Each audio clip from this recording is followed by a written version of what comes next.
Hello guys, ఈరోజు మన recipe వచ్చేసి బోడ కాకరకాయ ఫ్రై. కొంతమంది బొంత కాకరకాయ లేకపోతే కాకరకాయ అని కూడా అంటారు. ఈ ఫ్రై ఎలా చేయాలనేది వీడియోలో చూపిస్తున్నాను, చూసేయండి. ఇప్పుడు రైనీ సీజన్లో మార్కెట్లో ఇవి మనకు చాలా దొరుకుతున్నాయి కదా. నార్మల్ కాకరకాయ కన్నా ఈ కాకరకాయ కొంచెం ఎక్స్పెన్సివ్ అయినా కానీ మీరు రెగ్యులర్గా తీసుకోండి, హెల్త్కి కూడా చాలా మంచిది.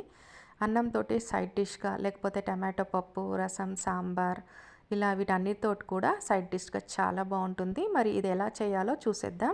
ముందుగా ఈ వేపుడులోకి పొడి తయారు చేసుకుందాం. దానికోసం స్టవ్ మీద ఒక ప్యాన్ పెట్టుకోండి. ప్యాన్ బాగా వేడయ్యాక 2 స్పూన్స్ ధనియాలు, 2 స్పూన్స్ జీలకర్ర, ఒక 5 or 6 గార్లిక్ క్లౌస్, నియర్లీ ఒక 10 డ్రై చిల్లీస్ వేసుకోండి. ఒక గుప్పెడు కరివేపాకు కూడా వేసుకొని బాగా రోస్ట్ చేసుకోండి. డ్రై రోస్ట్ చేసుకొని ఒక ప్లేట్లో తీసుకొని చల్లార్చుకొని పొడి చేసుకొని పక్కన పెట్టుకోవాలి.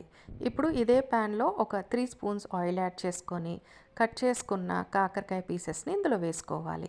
తగినంత ఉప్పు, కొద్దిగా పసుపు యాడ్ చేసుకొని బాగా మిక్స్ చేసుకోవాలి. మూత పెట్టి ఒక 10 minutes మీడియం ఫ్లేమ్ పైన మగ్గించుకోవాలి. మూత తీసి మధ్య మధ్యలో 2-3 సార్లు కలుపుకోవాలి. ఇప్పుడు మనము చెప్పాను కదా నేను పొడి చేసుకోవాలనేది, ఈ విధంగా పొడి చేసుకుంటే మన పొడి రెడీ అయిపోతుంది. ఇప్పుడు ఒక 10 minutes తర్వాత మూత తీస్తే కాకరకాయ కూడా ఆల్మోస్ట్ మనకి మగ్గిపోయాయి. ఇలా ఒకసారి కలుపుకున్న తర్వాత మనం చేసుకున్న పొడిని ఇందులో వేసుకోవాలి. పొడి మొత్తం కాకరకాయ పీసెస్కి అంటేటట్టుగా ఒక 5 or 6 minutes మీడియం ఫ్లేమ్ పైన కలుపుకోవాలి. అలాగే ఫైనల్గా కొద్దిగా కారం వేసుకోవాలి. మీకు కొంచెం స్పైసీగా కావాలనుకుంటే అడిషనల్గా ఇంకొక స్పూన్ కారం వేసుకొని బాగా మిక్స్ చేసుకున్న తర్వాత కొద్దిగా కరివేపాకు కూడా వేసుకోవాలి. బాగా మిక్స్ చేసుకొని ఒక 5 to 6 minutes లో ఫ్లేమ్ పైన ఈ విధంగా ఫ్రై చేసుకుంటే మన కాకరకాయ, కరివేపాకు, కారం రెడీ అయిపోతుంది. ఫైనల్గా ఇందులో కొంచెం నిమ్మరసం పిండుకొని కలుపుకుంటే మనకు 2 or 3 days వరకు కూడా ఈ ఫ్రై పాడవకుండా ఉంటుంది.